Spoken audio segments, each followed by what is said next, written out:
Ladies and gentlemen, welcome to the Ryan Ride Mechanic channel. How are you doing today? Listen, I wanted to go over some stuff today, a little bit on the lighter side of things, just some general things and things I've come across in my time that just makes you go, oh my gosh, face palm, and then maybe some maybe solutions to some things that we've also done out there that no one else came up with, but we had some opportunities to make some corrections that nobody else could figure out.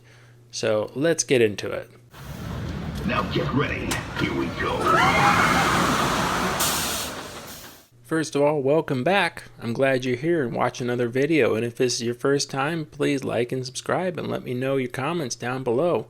I love to read the comments. Anyways, today's video was actually a suggestion by a viewer. They wanted to know if I've ever come across things that just make you shake your head and go, oh my gosh. And I'm like, no, it's maintenance. We never do stuff like that. We never let things ride like that, but we've come across plenty of stuff that we've come across little operators or some engineering results that are just like, really? Oh, okay. Some of them we got to change. Some of them we had to deal with on a different level, but I want to go over a couple of them. So these are all kind of going to be like just little quick stories I'm going to run through. Some may have some backstory to them, some may not, because some I'm just relaying because I haven't personally seen this myself, but I was told about it and it was kind of funny. So the first one I did have personal dealing with was I went to a teacup ride, big teacup ride, and the operator called me down there because they said that the ride wouldn't start.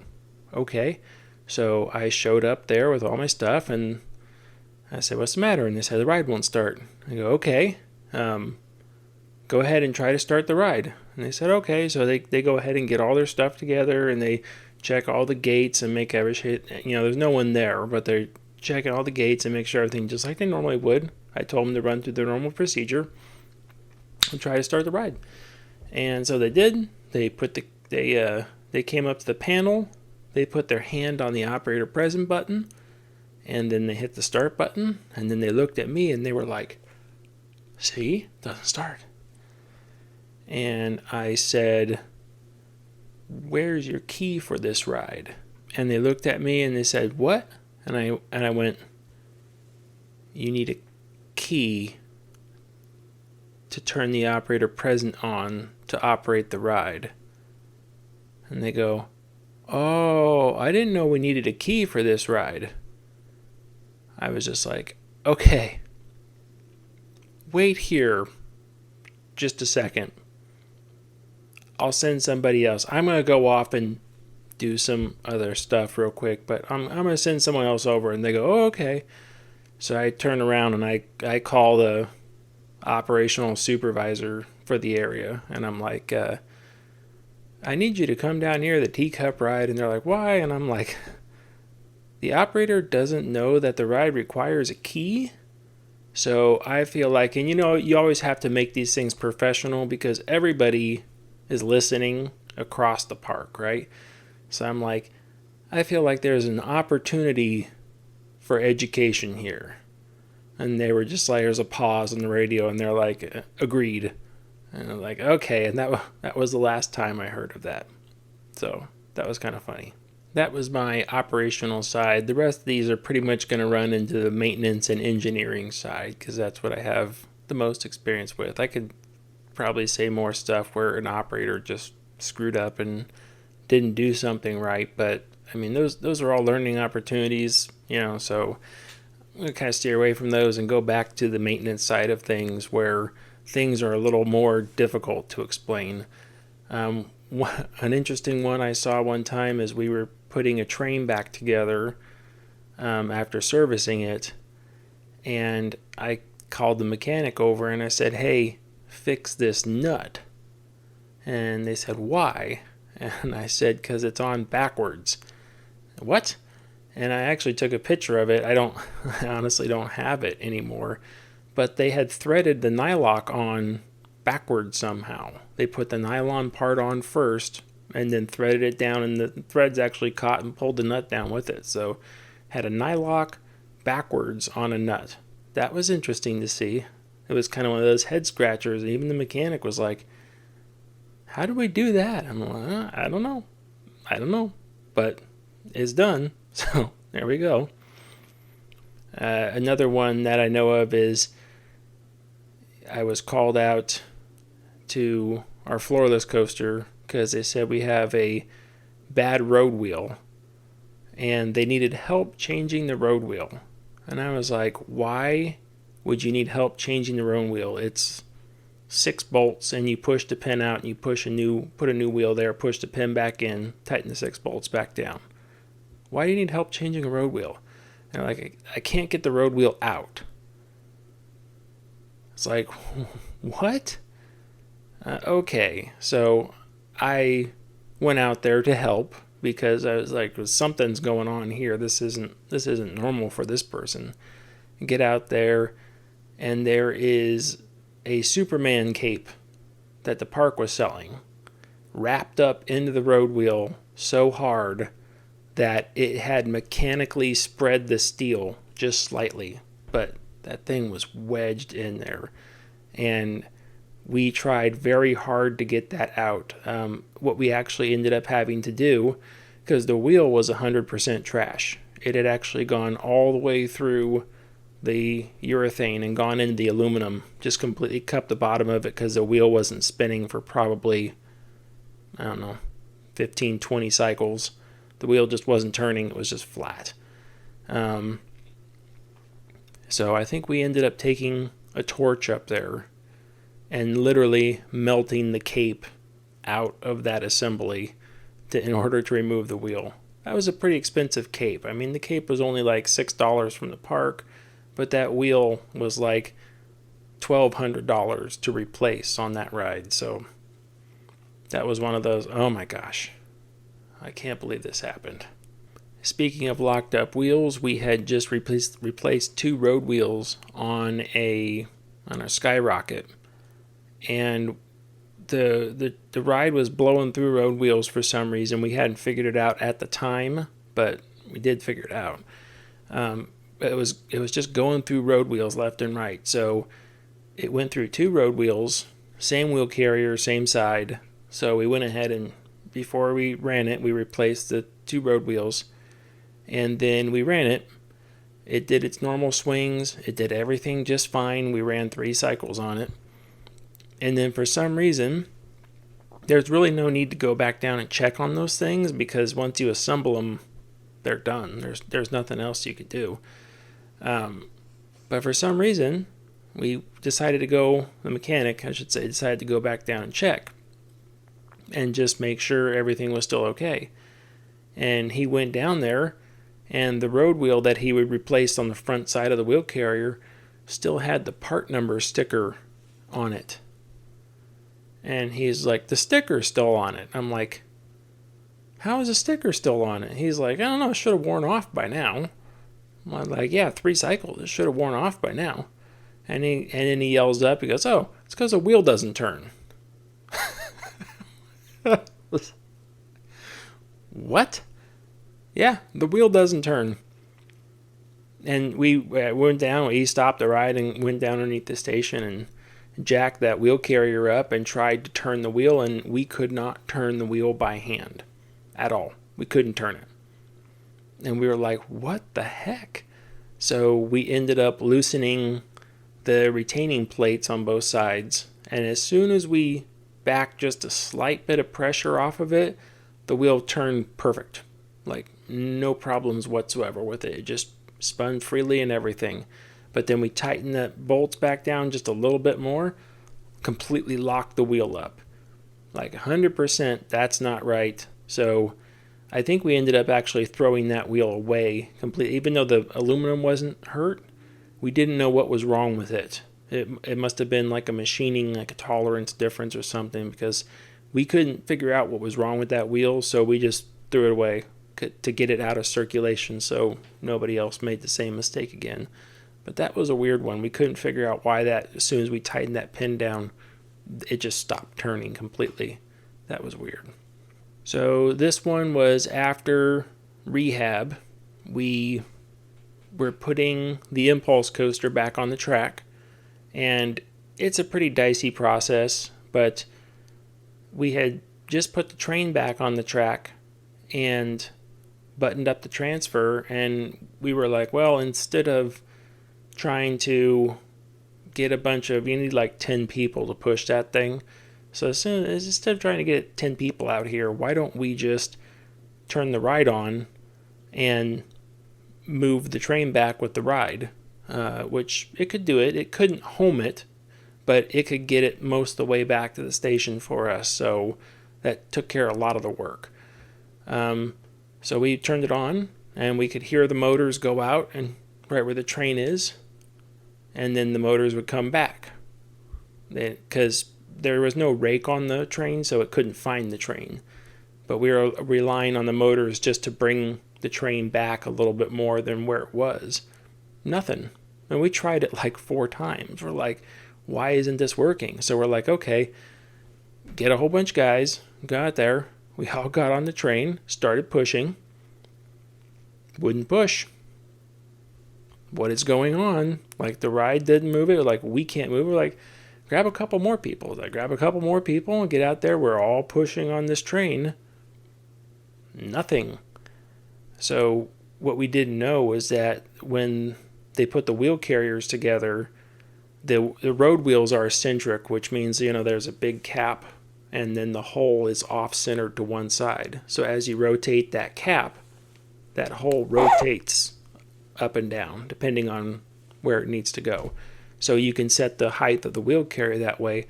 All those, to make it easier to put on the track, they had moved all the eccentrics furthest out possible, which meant that the road wheels, the pins were moved to the top, which means the wheel carrier was as low as possible, and actually the entire train was sitting on the magnesium wear strips.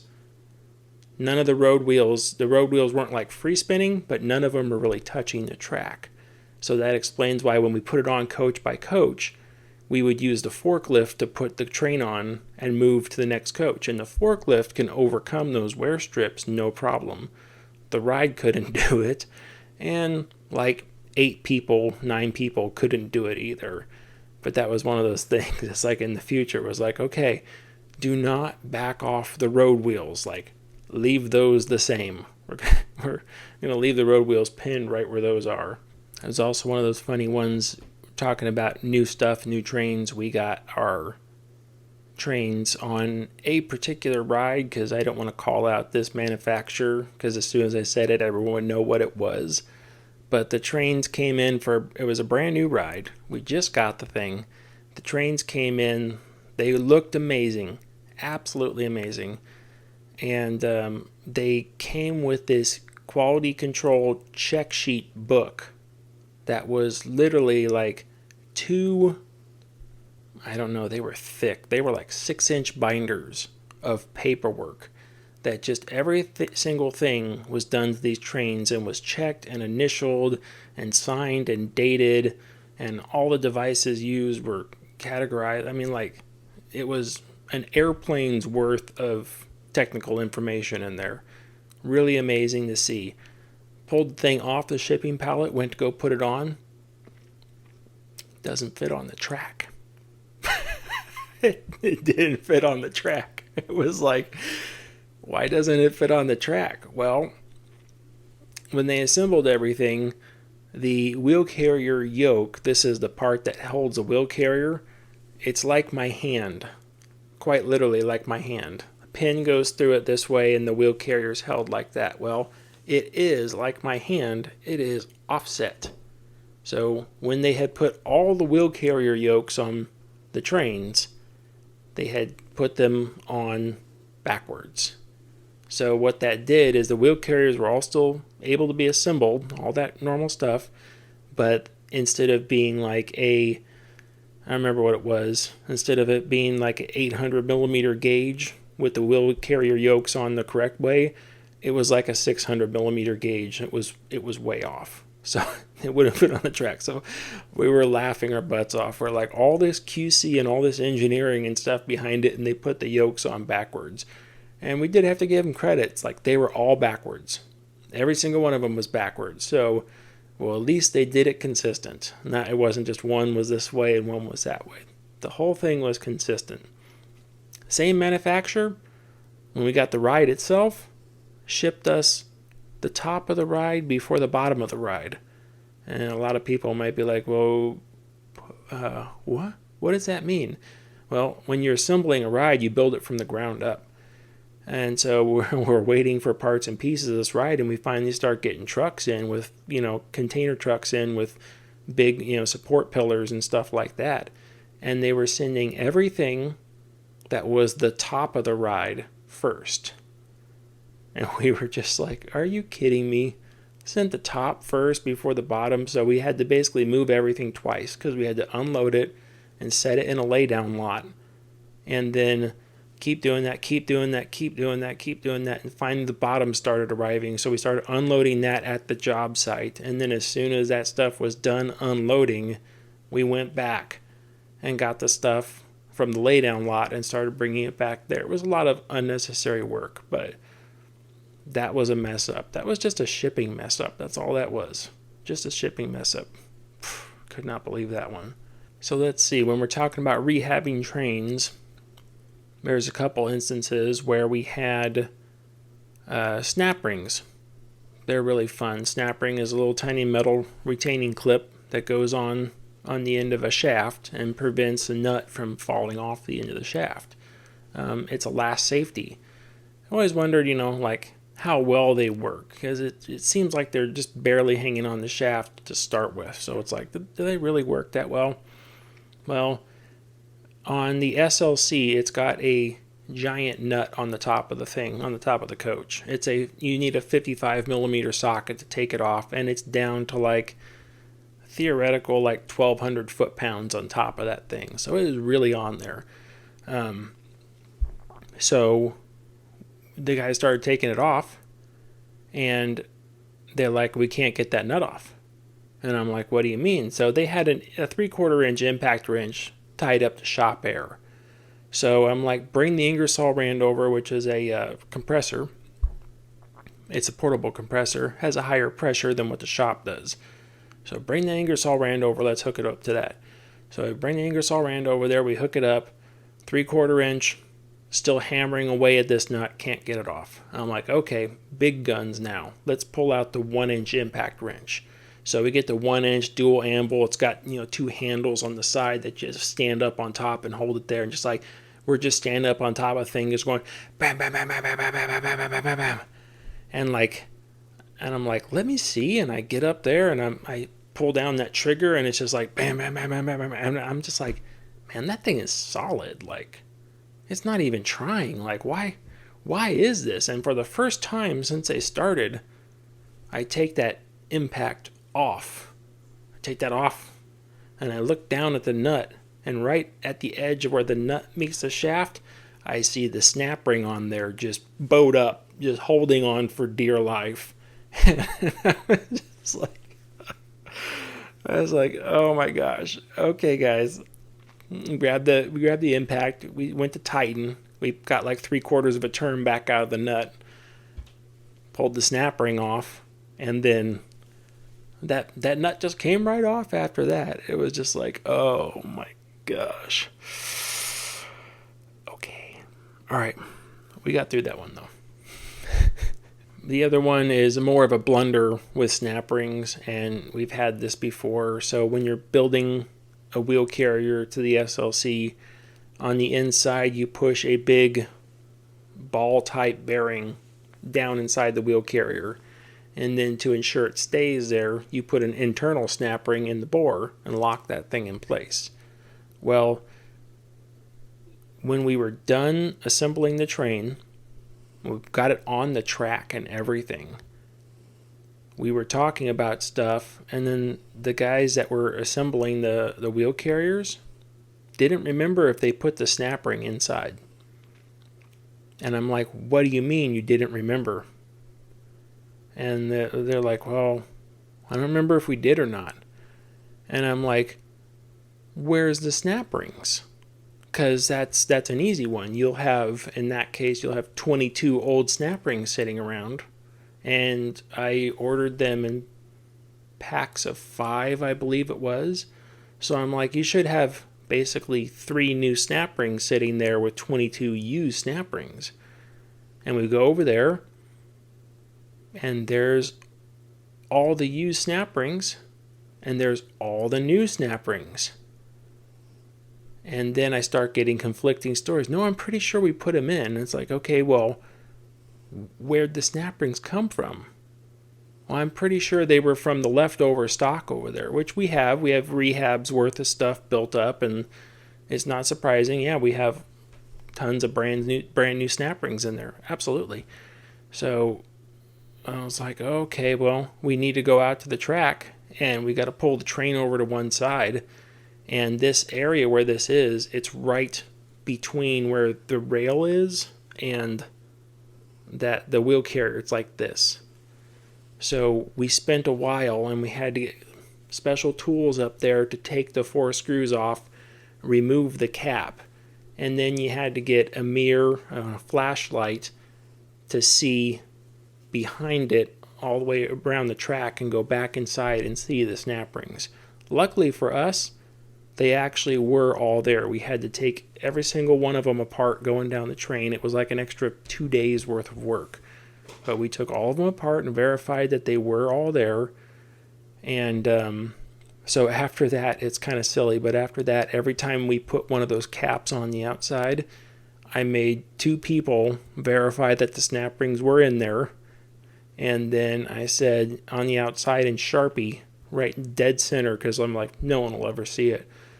And you need to write snap ring installed and the date. And they were like, okay, all right, we'll do that. I was out there doing the QC on a quality control on the SLC, and I was sitting down looking at the seat backs, and I took care of that for many years, so I know what I'm doing with that thing.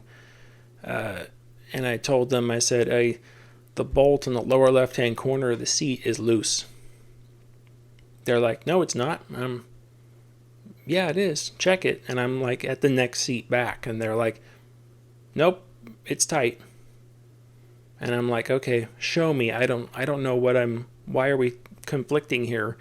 And they said, well, you see the torque stripe on the bolt head lines up with the one on the seat back. Yes, it does. Yeah, it does. Great. And they said, okay, so what are you looking at?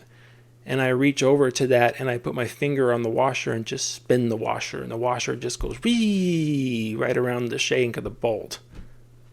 And I'm like, you may put a stripe on it, but it's not run down all the way.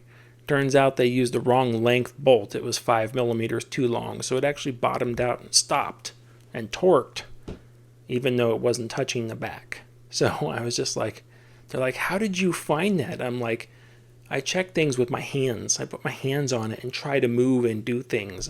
I don't just sit there with a flashlight and look at stuff. Like, I put my hands on things. That's how you're supposed to check it. We had an instance where we were refurbishing the lift hill on the floorless coaster. So we went ahead and pulled the lift hill gearbox down. Now, the gearbox is not the one most people think about. It's not the one attached to the motor. The gearbox is actually what houses the chain as it comes down from the lift hill, and it makes its way around the return weights and then the motor drive and then back up the other side. That is the gearbox. It's a very big thing that sits. It looks like just part of the structure, but it's underneath the lift hill.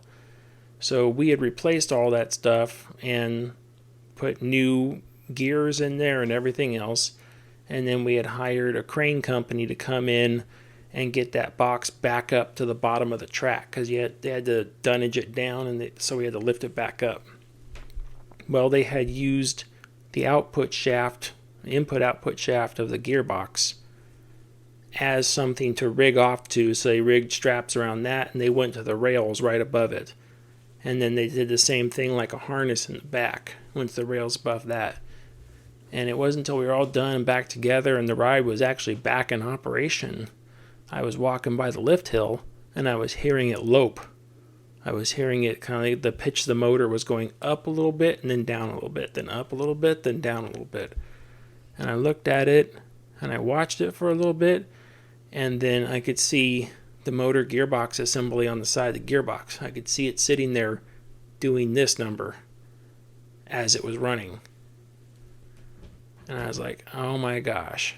So the next day when we were closed, I got in there and we were running the lift, and I was able to stand next to it with everything, hooked up, and I was able to get dial indicators out and stuff. And that shaft that they had used to lift the gearbox up was now bent in a U. So it was like, oh my gosh. So we had to order a new shaft from the manufacturer. Not to mention, if you've ever tried to take a bent shaft out of a straight hole, it doesn't want to go. They put it in just fine because it was straight when it went in, and then they bent it. So they literally had to cut it apart, cut it completely out of there, and then push the last little straight section out of it to get the old one out. That was a complete mess. The last one, or maintenance-wise, kind of the last one, was out in California. Most places, they require anytime you put something on or near the track that you put safety wire on it. So if it were to fall off, if its primary mount were to break, it would fall off and it wouldn't interfere with the ride envelope. So they had just taken this one particular ride and added new cameras above the track. And the maintenance director and the manager go out there and they say, hey, let's go see these cameras. And they go, okay. So the ride was in operation. So they ran out there and they looked at the cameras and they said, oh, those are real nice. And from the camera to the side was like 3 feet of cable hanging there. And the director guy was like, oh my gosh, if that mount were to break right now, that camera would fall right into the ride vehicle path, like directly into it. No way around it. Someone would get hit in the head or worse with that camera. And the guy's like, oh man. So he's like, you want to tell whoever the supervisor or the operations people is like, you want to tell them that you have to shut the ride down, or you want me to tell them that we have to shut the ride down? And he was like, oh, I'll go tell them. And then they had to shut the ride down and shorten the cables until they were pretty tight for that particular situation. Open it back up. Let's see. When we installed our RMC, we had no way to get the train off the track, which was kind of unusual. But we wanted to build an extension rail coming out of the back so you could pick it with a crane really easy, but we couldn't get that done because there was too many OSHA rules surrounding it, and we didn't want to. There were so many things clogging up that decision, we just couldn't do anything. So the best decision was to simply just cut a square hole in the roof right above the transfer area. So that's what they did. They cut a square hole in the roof. So when we need to take a train on and off, you put it over in the transfer track and you could literally get a crane hook through that square hole to pick a coach off the track and pick it up and set it back down somewhere else.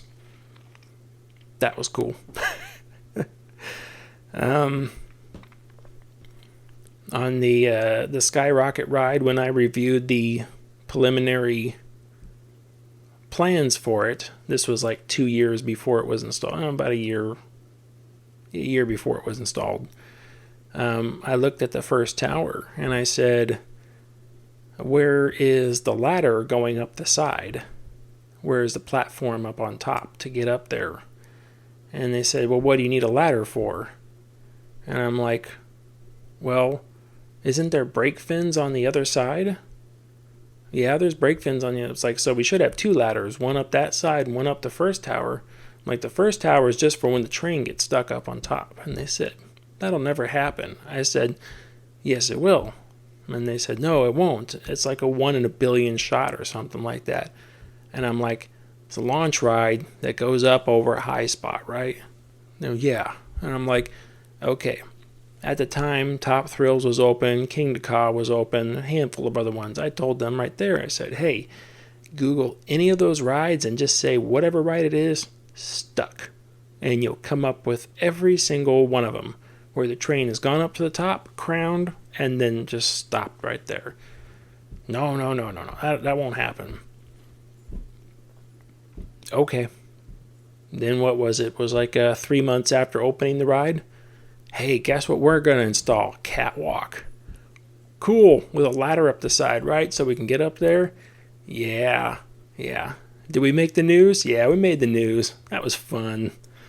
But, okay, cool. So I guess that was easier to install after the ride was open than it was before the ride was open. Whatever. That wasn't my call.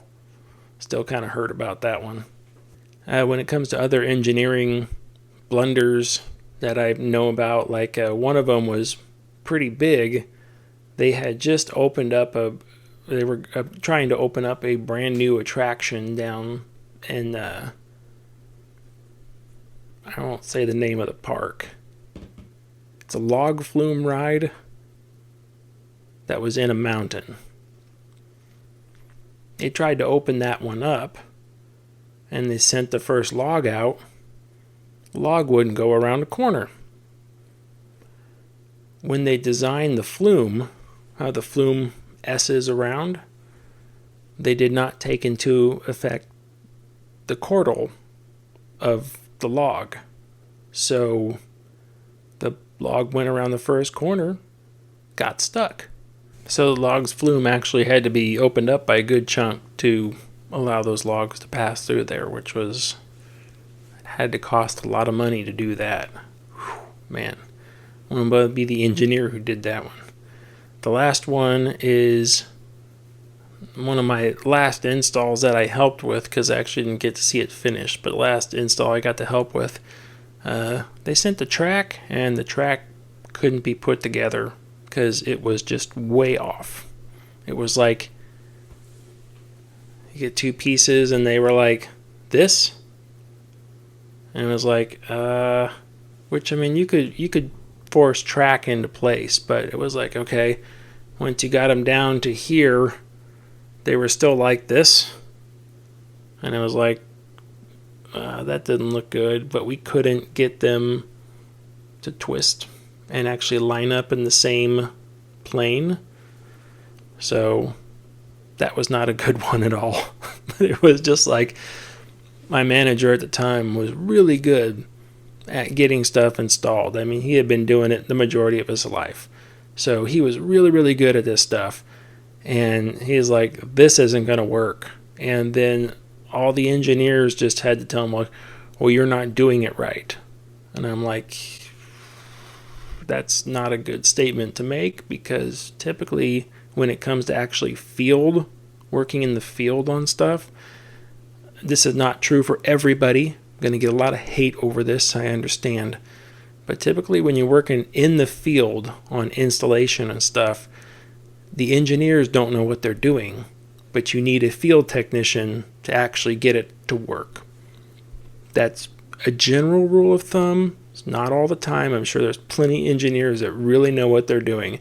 They're good at designing it and getting all the math to work right, and then you need like a field installation guy to actually get it to go. I was part of that exact same process on a ride where the ride was lined with stators all the way from one side to the other, and the engineers were there trying to align these stators. We let the engineers try to align the stators for, I think it was 3 or 4 days straight. One stator, one, ein stator. Like 3 or 4 days straight. Couldn't do it. And finally we kicked them out. And we basically told them, listen, we're going to try.